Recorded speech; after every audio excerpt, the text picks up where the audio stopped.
భారతదేశ ప్రధాని నరేంద్ర మోదీ మరొక రికార్డును సొంతం చేసుకున్నారు.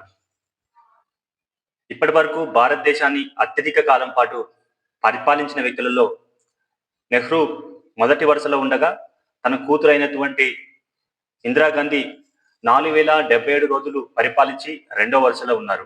అయితే జూలై 24, 2025 నాటికి ప్రధానమంత్రి మోదీ ఇందిరాగాంధీ యొక్క రికార్డును అధిగమించి రెండవ స్థానంలో నిలిచారు. అయితే ఈ సందర్భంగా బీజేపీ కార్యకర్తలు, మోదీజీ అభిమానులు #478 పేరుతో సోషల్ మీడియాలో వైరల్ చేస్తున్నారు.